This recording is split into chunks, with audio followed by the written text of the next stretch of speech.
আজ আমরা আবার বাংলা ক্লাস নিয়ে চলে এসেছি। ক্লাস 12 দ্বাদশ শ্রেণীর বাংলা আন্তর্জাতিক কবিতা পড়তে জানে এমন এক মজুরের প্রশ্ন। কবি হলেন বেরটোল্ট ব্রেখট। ইনি হচ্ছেন একজন জার্মান কবি। তাঁর লেখা যে কবিতাটি আমাদের পাঠ্য সেটি অনুবাদ করেছেন কবি শঙ্খ ঘোষ। কবি বেরটোল্ট ব্রেখট যে কবিতাটি লিখেছেন তার মূল নাম ছিল questions from a worker who reads. তারই বঙ্গানুবাদ পড়তে জানে এমন এক মজুরের প্রশ্ন। কবি বেরটোল্ট ব্রেখট ইনি একজন বিখ্যাত জার্মান কবি ও নাট্যকার। বেরটোল্ট ব্রেখটের জন্ম হয় 1898 সালের 10ই ফেব্রুয়ারি জার্মানির বাভারিয়ার আউগসবুর্গে। তিনি একটি সম্পন্ন পরিবারে জন্মগ্রহণ করেন। পরে একটি কবিতায় তিনি লিখেছিলেন, বড় হওয়ার সঙ্গে সঙ্গে আমার শ্রেণীর প্রতি বিতৃষ্ণা বাড়তে থাকে। ব্রেখটের বাবা ছিলেন স্থানীয় কাগজ কারখানার অধিকর্তা। ব্রেখট চেয়েছিলেন বাভারিয়ার ভালো মানুষরূপে জীবনটা কাটাতে, কিন্তু তা হয়ে ওঠেনি। আমরা দেখি যে মাত্র 20 বছর বয়সে যুদ্ধোন্মত্ত কাইজারের হিংস্র চেহারা উলঙ্গ করে দিয়ে ব্রেখট লিখেছিলেন মরা সৈনিকের ব্যালাড।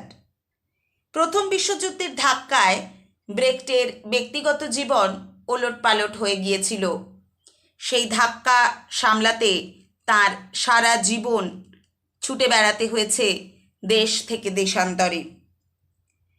1924 খ্রিস্টাব্দে ব্রেখট লিখেছিলেন life of Edward two of England নামে দুটি নাটক। রুশ বিপ্লবের পরবর্তী অধ্যায়ে বিপ্লবী সর্বহারা শ্রেণী সম্পর্কে তার চেতনার বিকাশ ঘটেছিল। 1928 খ্রিস্টাব্দে দ্য থ্রি পেনি অপেরা তাকে বিখ্যাত করে তোলে। 1933 খ্রিস্টাব্দে ফেব্রুয়ারিতে রাইখস্ট্যাগের অগ্নিকাণ্ডের পর জার্মানিতে নেমে এসেছিল মানব ইতিহাসের এক বর্বরতম অধ্যায়। সপরিবারে ব্রেখট দেশত্যাগী হন। ডেনমার্ক, সুইডেন, ফিনল্যান্ড, অবশেষে ক্যালিফোর্নিয়া। গ্রেপ্তারি ও কারাদণ্ড এড়িয়ে ব্রেখট দেশ থেকে দেশান্তরে পালিয়ে বেঁচেছেন আর একের পর এক সৃষ্টি করে গেছেন তাঁর কালোজয়ী নাটকগুলি, যার মধ্যে রয়েছে mother courage, Galileo, chalk circle, ডি ট্যাগে, ডি মাসনামে, সিমোন মাসার ইত্যাদি। তার বিখ্যাত কবিতাগুলির মধ্যে রয়েছে a bad time for poetry, Alabama song, children's crusade, send me a leaf ইত্যাদি। এই বিখ্যাত কবি এবং নাট্যকারের জীবনাবসান ঘটে 1956 সালের 14ই আগস্ট মাত্র 58 বছর বয়সে। ব্রেখট বিশ্ব সাহিত্যের একজন উল্লেখযোগ্য চরিত্র, যার নাটক এবং কবিতাগুলি শ্রেণী সম্পর্কে, সাম্যবাদ সম্পর্কে আমাদের আরেকটিবার সচেতন করে দিয়ে যায়। এবার আমরা মূল কবিতাতে আসি। কে বানিয়েছিল 7 দরজাওয়ালা থিবস? বইয়ে লেখে রাজার নাম। রাজারা কি পাথর ঘাড়ে করে আনতো? আর ব্যাবিলন এতবার গুঁড়ো হলো, কে আবার গড়ে তুললো এতবার? সোনা ঝকঝকে লিমা যারা বানিয়েছিল তারা থাকতো কোন বাসায়? চীনের প্রাচীর যখন শেষ হলো সেই সন্ধ্যায় কোথায় গেল রাজমিস্ত্রিরা? জয় তোরণে ঠাসা মোহনীয় রোম বানালো কে? কাদের জয় করলো সিজার? এত যে শুনি বাইজেন্টিয়াম, সেখানে কি সবাই প্রাসাদেই থাকতো? এমনকি উপকথার আটলান্টিস যখন সমুদ্র তাকে খেলো, ডুবতে ডুবতে সেই রাতে চিৎকার করে উঠেছিল কৃতদাসের জন্য। আমরা এই সমগ্র কবিতাটির মধ্যে, যদি এটি প্রথম অংশ, দ্বিতীয় অংশটা আমরা আবার পড়ব, কিন্তু প্রথম অংশের মধ্যেই আমরা দেখি যে কবি এমন কিছু প্রশ্ন তুলছেন। সাধারণত যে সকল মজুরেরা ইতিহাসের কারিগর, যারা সভ্যতার ভারবাহী পশু, সভ্যতার পিলসুজ, তারা চিরকালই ইতিহাসে অন্তরালে থেকে গেছে। রাজা মহারাজারা কীর্তি যশ খ্যাতির প্রতিপত্তির অধিকারী হয়েছেন, কিন্তু এরা যাদের কাঁধে ভর করে এই খ্যাতি প্রতিপত্তি সম্মান অর্জন করেছেন, সেই শ্রমজীবী সম্প্রদায় চিরকালই কিন্তু অন্ধকারে থেকে গেছে। তার কারণ একটাই, অশিক্ষার অন্ধকার। নিজের অধিকার সম্পর্কে তারা সচেতন ছিল না কোনো দিনই। মাঠে ঘাটে নগরে বন্দরে তারা কাজ করে গেছে চিরটা কাল, কিন্তু কখনো নিজের ন্যায্য পাওনা বা অধিকার সম্পর্কে সচেতন হতে পারেনি। এখানেও আমরা দেখি বেশ কিছু মহনীয়, বরণীয়, স্মরণীয় স্থাপত্যের কথা, উল্লেখযোগ্য কীর্তির কথা ওখানে বলা হয়েছে। 7 দরজাওয়ালা থিবস গ্রিস, প্রাচীন গ্রিসের একটি নগর রাষ্ট্র, তার একটি অনন্য সাধারণ নির্মাণ, 7 দরজা। সেখানে যিনি নির্মাণ করেছেন তিনি একজন রাজা, তার কথাই এখানে বলা হয়েছে ইতিহাসে।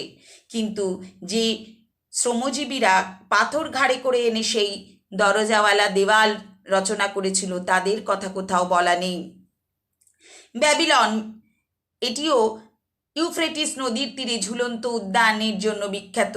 বারবার কিন্তু আঘাতে জর্জরিত হয়েছে, কিন্তু তা সত্ত্বেও আবার পরম নিষ্ঠা সহকারে শ্রমজীবী মানুষেরা, সাধারণ মানুষেরা ব্যাবিলনকে গড়ে তুলেছে। পৃথিবীর 7ম আশ্চর্যের অন্যতম আশ্চর্যে পরিণত হয়েছে ব্যাবিলন। সোনা ঝকঝকে লিমা দক্ষিণ আমেরিকার একটি অন্যতম দেশ, পেরুর রাজধানী। তার রূপা এবং সোনার খনি জগৎ বিখ্যাত। এই খনির শ্রমিকেরা চিরকাল অন্ধকারে থেকে গেছে, শুধু ঔজ্জ্বল্য পেয়েছে স্থান ইতিহাসের পাতায়। চীনের প্রাচীর নির্মাণ করেছিল যে রাজা, সেই রাজা এবং তার রাজবংশের কথা ইতিহাসের পাতায় রয়েছে। কিন্তু যেসব রাজমিস্ত্রিরা সেই চীনের প্রাচীর নির্মাণ করেছিল, তারা প্রচার বিমুখ, তারা অন্ধকারেই রয়ে গেছে চিরকাল। মহনীয় রোম সাম্রাজ্যের একাধিক কীর্তির যশের প্রতিপত্তির নির্মাণ, যে সকল জয়স্তম্ভ তোরণ, সেগুলি নির্মাণ করেছে যারা, জয় এসেছে যে সমস্ত সেনাদের কাঁধে চেপে, তাদের কথা ইতিহাসের কোথাও বলা নেই। বাইজেন্টিয়াম সুন্দর প্রাসাদ নগরী, সেই নগরীর যে সমস্ত সাধারণ মানুষ, যে সমস্ত কারিগররা সে সুরম্য প্রাসাদ নির্মাণ করেছে, তাদের কথাও ইতিহাসে কোথাও বলা নেই। গ্রিক উপকথার নগরী আটলান্টিস যেদিন ডুবে গিয়েছিল, তার সাথে তাদের কৃতদাসরাও ডুবে গিয়েছিল সমুদ্রের অতলে, কিন্তু তাদের জন্য ইতিহাসে একটি লাইনও লেখা হয়নি কোথাও। যে সমস্ত মানুষেরা সম্মান পেয়েছেন, তারা বিত্তবান ক্ষমতাবান মানুষ, তাই তারা ইতিহাসের পাতায় অমর হয়ে থেকেছেন চিরটা কাল। তাই জন্য এখানে কবি সকল মজুরের হয়ে প্রশ্ন করছেন মানব জাতির কাছে, মানবতার ইতিহাসের কাছে। পড়তে যদি তারা জানতো, অধিকার সম্পর্কে যদি তারা সচেতন হতো, তাহলে তারা নিশ্চয়ই মানব জাতির কাছে নিজেদের অধিকার সম্পর্কে যে প্রশ্ন করতে পারত, সেই সকল প্রশ্নই কিন্তু এখানে বেরটোল্ড ব্রেখট তাদের হয়ে নিজের কলমে তুলে ধরেছেন। যে সমস্ত মহান রাজারা ইতিহাসে এসেছেন ও গেছেন, ইতিহাসের পাতায় অমরত্ব লাভ করেছেন, কিন্তু তারা চিরটা কাল অন্যের কাঁধে ভর দিয়েই, অন্য মানুষের সাহায্য নিয়েই কিন্তু এই বরণীয় সম্মানীয় স্থান অধিকার করেছেন। তারা কিন্তু একাকী তাদের পক্ষে কিছুই করা সম্ভব হতো না যদি না তারা এই সকল শ্রমজীবী মানুষের সাহায্য পেতেন। এবার আমরা কবিতার পরবর্তী অংশে আসি। ভারত জয় করেছিল তরুণ আলেকজান্ডার, একলাই নাকি? গলদের নিপাত করেছিল সিজার, নিদেন একটা রাঁধুনি তো ছিল। বিরাট আর্মাডা যখন ডুবল, স্পেনের ফিলিপ কেঁদেছিল খুব। আর কেউ কাঁদেনি? 7 বছরের যুদ্ধ জিতেছিল দ্বিতীয় ফ্রেডেরিক। কে জিতেছিল? একলা সে? পাতায় পাতায় জয়, জয়োৎসবের ভোজ বানাতো কারা? 10 বছরে একজন মহামানব, খরচ মেটাতো কে? কত সব খবর, কত সব প্রশ্ন। কবিতার শেষ এখানেই। কবি কিন্তু এই সমস্ত প্রশ্নের মধ্য দিয়ে কবিতাটি শেষ করেছেন। পাঠকের সামনে এক রাশ প্রশ্ন তুলে দিয়ে তিনি এই কবিতাটি শেষ করেছেন। তরুণ আলেকজান্ডার 327 খ্রিস্টপূর্বাব্দে ভারত বিজয় করতে এসেছিলেন। তিনি বিশ্বজয়ের স্বপ্ন দেখতেন, কিন্তু যে সেনাবাহিনী তাকে সহায়তা করেছে তাদের কথা ইতিহাসে কোথাও বলা নেই। সেখানে আলেকজান্ডার কিন্তু মহনীয় স্থানে রয়েছেন। গল হচ্ছে ইউরোপের একটি দুর্ধর্ষ যোদ্ধা উপজাতি।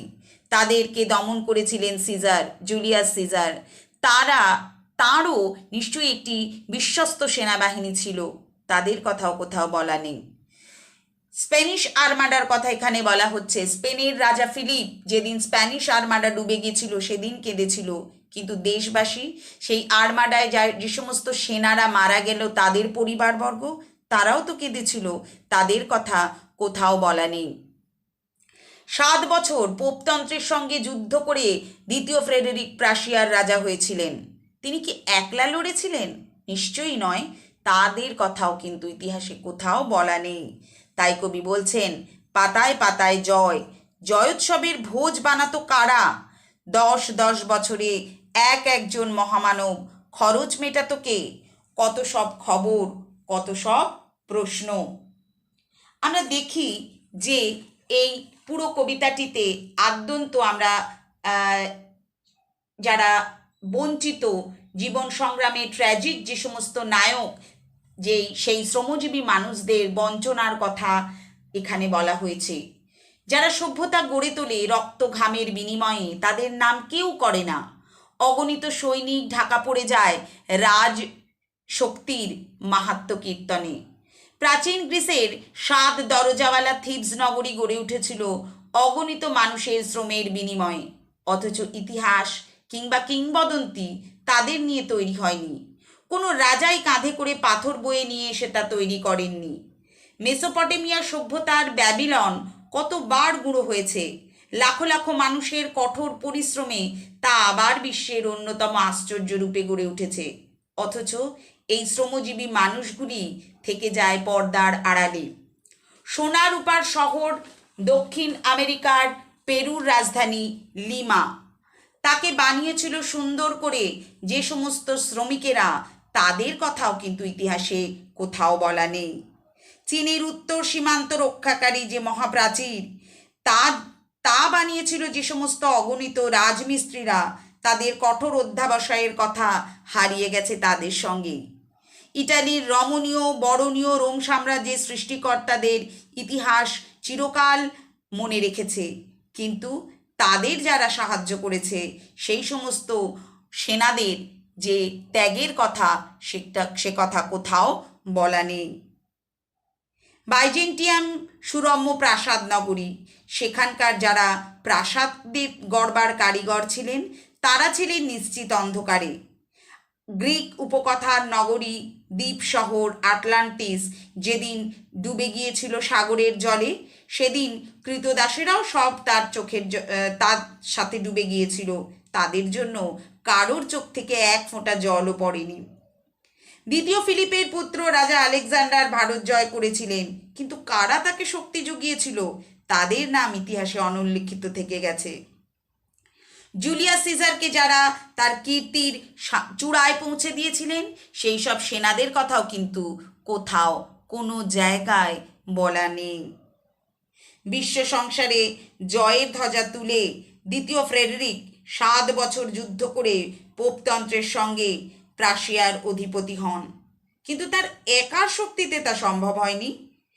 তাই এইদের কথা, শ্রমজীবী মানুষের কথা কোথাও কোনো জায়গায় কিন্তু বলা নেই। আসলে এরা হচ্ছে সভ্যতার পিলসুজ, নীরবে নিভৃতে মুখ বুজে কাজ করে যাওয়াই এদের কাজ। রবীন্দ্রনাথ বলেছেন, ওরা কাজ করে নগরে বন্দরে। জয়স্তম্ভ যখন মূঢ় সমতার অর্থ বলে, তখনও এরা কাজ করে। ব্যক্তিমান নামে এদের কেউই পরিচিত নয়, কিন্তু এরা সভ্যতার ধারক ও বাহক।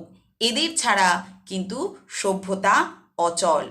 তাই এদের হয়ে কবি প্রশ্ন করেছেন আমাদের সব পাঠকের সামনে।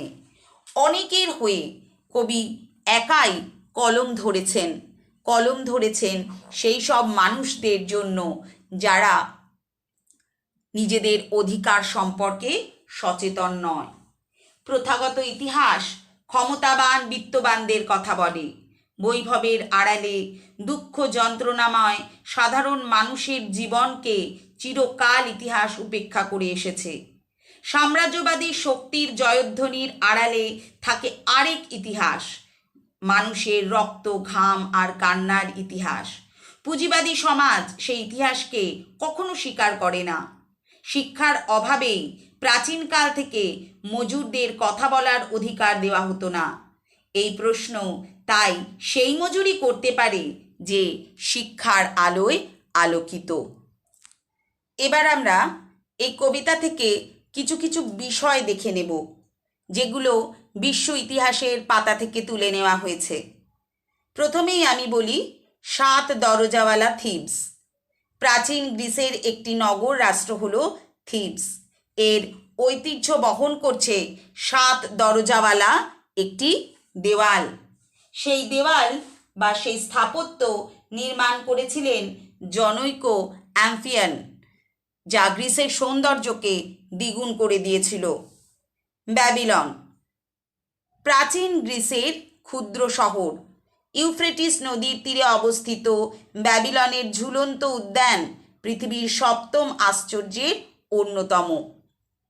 লিমা পেরুর রাজধানী তথা বৃহত্তম শহর। দক্ষিণ আমেরিকার অন্যতম দেশ হচ্ছে পেরু, তার রাজধানী এবং বৃহত্তম শহর। সেখানকার সোনা ও রূপার খনি জগৎ বিখ্যাত।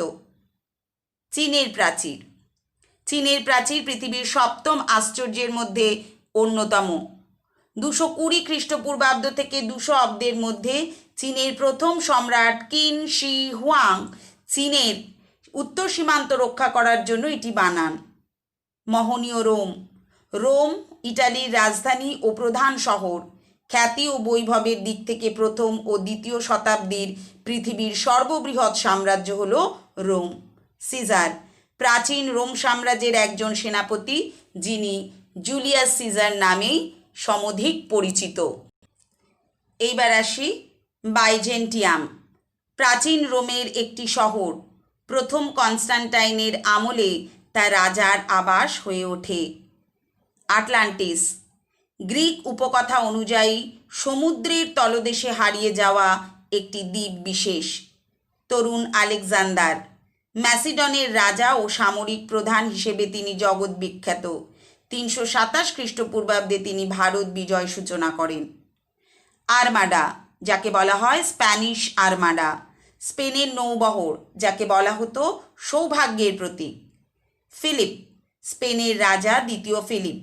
1527 খ্রিস্টাব্দ থেকে 1598 খ্রিস্টাব্দ পর্যন্ত তাঁর রাজত্বকাল। দ্বিতীয় ফ্রেডেরিক, তিনি 7 বছর ধরে পোপতন্ত্রের সঙ্গে বারবার যুদ্ধে অবতীর্ণ হয়ে প্রাশিয়ার রাজা হয়েছিলেন। তাঁর রাজত্বকাল 1712 থেকে 1786 খ্রিস্টাব্দ পর্যন্ত। এই কবিতায় অনেকগুলি বিষয় আমাদের একটু মনে রাখতে হবে। এখানে রবীন্দ্রনাথের কথাও আমরা আলোচনা করেছি।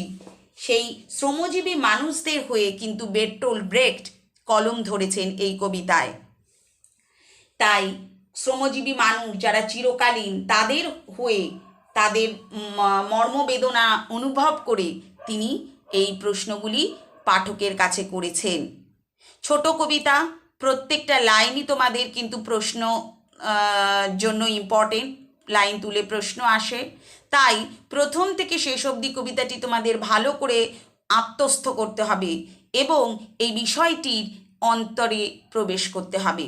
খুব একটা কঠিন বিষয় নয়, তবে অনেকগুলো বিষয় যেগুলো আমাদের বিশ্বের ইতিহাস থেকে নেওয়া হয়েছে সেগুলো একটু আমাদের ভালো করে মনে রাখতে হবে। আজকে আমরা পড়তে জানে এমন এক মজুরের প্রশ্নের আলোচনা এখানেই শেষ করলাম।